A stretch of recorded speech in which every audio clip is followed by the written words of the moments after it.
I have heard a lot of times my friends, relatives, even others, quoting some mathematical formula, a scientific theory, or a historic reference that we have learned at school and saying, why did we learn all these things at school?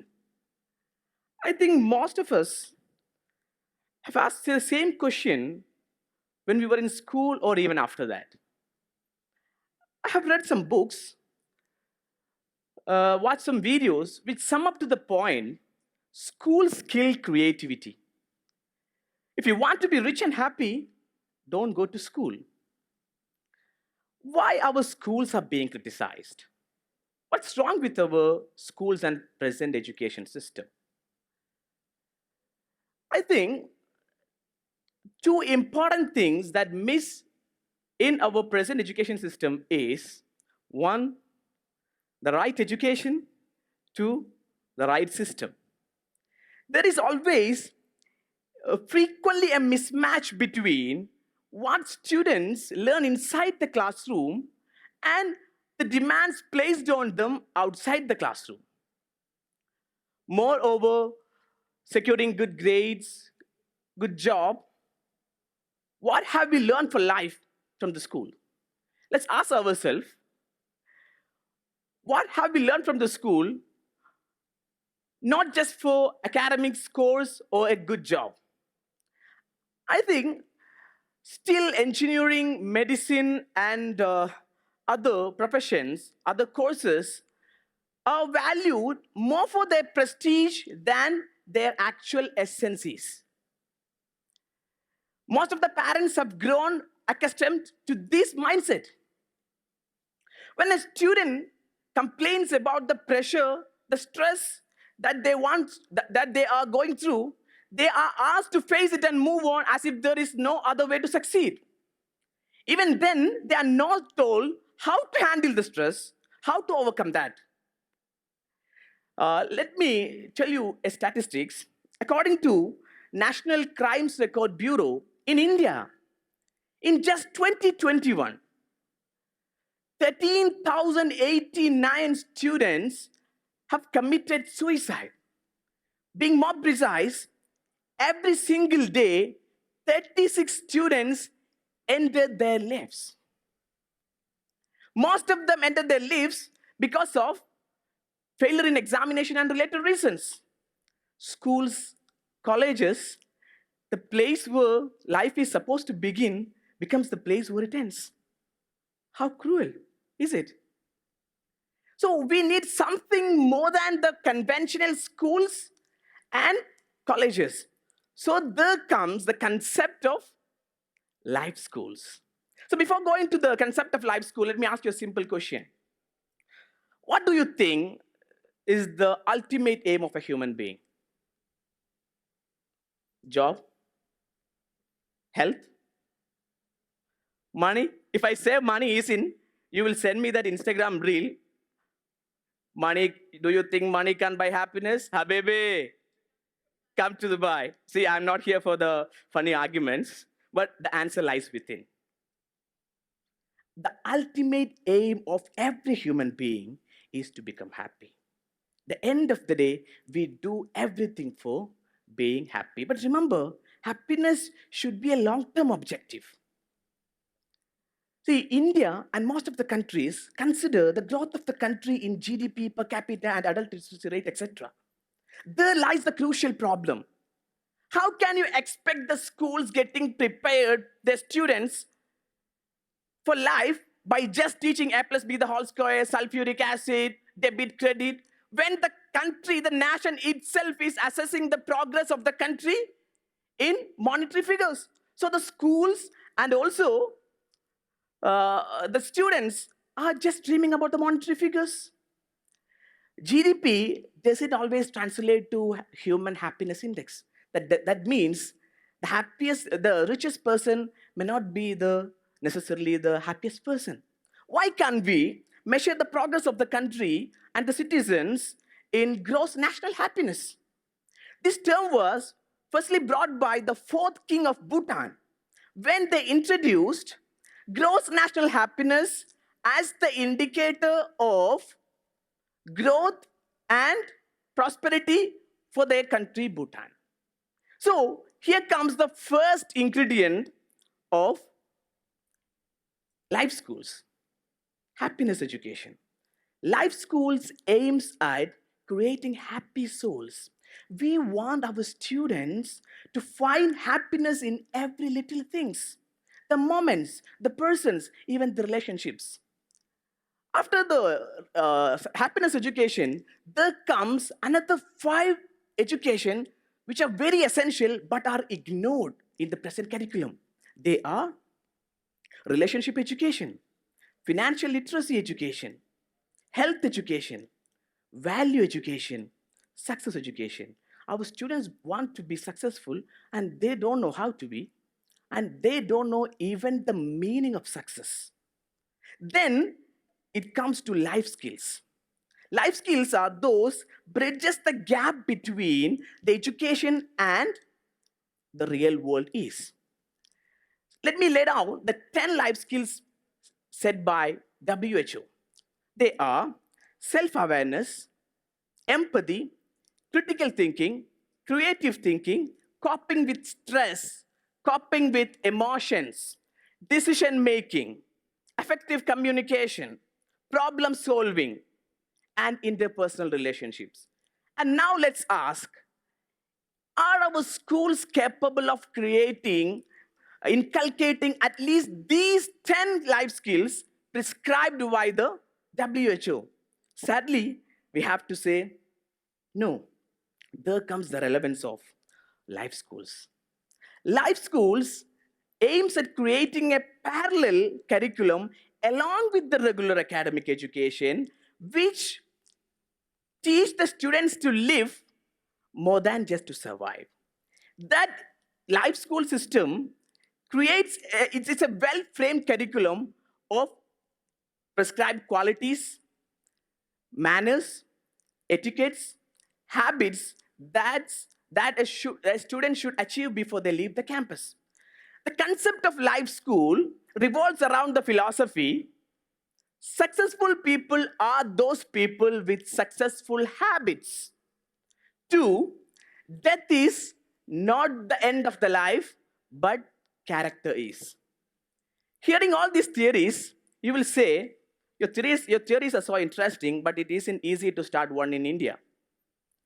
I stand in front of you just because to prove that it may be difficult, but it isn't impossible. Because I have started one, and it's been a great success, and we are moving to the 8th year. My father, a veteran educationist, who used to spot out the problems of the present education system, and we were always on a track to find the alternatives. So during my college days, I, along with my brother Hashim, we conducted some residential summer camps. The main themes of the summer camps were, we taught the students the world is something more than the four walls of the classroom. We taught the subjects of passion, introspection, manners, etiquettes, and we focused on positive habit, behavior, and character formation. And at the end of the camps, we got beautiful reviews from the parents. Parents were praising about their child's growth and change in their child's change in happiness level, their attitude, their relationship with parents, self-sufficiency, their character, etc. Those visible changes motivated us. So, after my post-graduation, we thought of why can't we bring this to the formal education system? And we started one in 2016, and we named it Caliph Life School. Caliph is an English word derived from Arabic, which means the representative of a society, leader, or ruler. We started with just 28 students in a rented property, and now we have about 200 students, which is the maximum capacity, and we are thinking about the second campus. We have hundreds of students across the globe as the alumni. So the concept revolves around we give we combine the regular academic education. We have the students from high school to graduation. We give them education according to the regular board of respective boards, along with our own integrated curriculum, which focus on positive habit behavior formation. We don't aim at straight A plus grades in our school. None of our students are admitted to the school just on the basis of their mere academic skills. We don't select anybody just because of their the marks in their previous class or 10th standard. Instead, we just see if we could train them, if we could mold them. That doesn't mean we don't focus on academic, we give academics least priority. Our concept is that the students must be self-motivated. If students understand that it's for them, then they will do everything. Our academic results are the proof. We want our students to enjoy even their studies and examination. For instance, let me say, we distribute fruits and chocolates in between their terminal examination, in between writing examinations. We think the ultimate aim of education or the teaching is to create curiosity. We don't have teachers in Caliph Life School. Huh? Let me ask, what is the relevance of teachers in the era of artificial intelligence, ChatGPT? Do we need teachers to lecture the things that are already pasted in the textbook? Here, instead, we have mentors. Mentors who reside with the students, who are well-trained, empathetic, who are a guide and model to the students. Students model things. They don't just blindly listen or see what you do. Have you ever read your father's or mother's biography? But our students do. During their vacations, holidays, our students, they sit with their father or mother, they listen to their life stories, they write it. We have very, very least cases where the parents complain about their child's short temper or misbehaviors towards them, because that creates a rapport between parents and students, because those values are imbibed within the curriculum. We teach them to be happy, at the same time, be happy by making others happy. Okay, and also another thing, listening, something we are very poor these days. We have a listening club at Caliph. There is a place called Caliph Hayes. In Caliph Hayes, at night, we mentors, teachers, everybody, we used to gather, we eat sweets, fruits, we sing songs, we have fun, we share our experiences, stories. So that creates a rapport.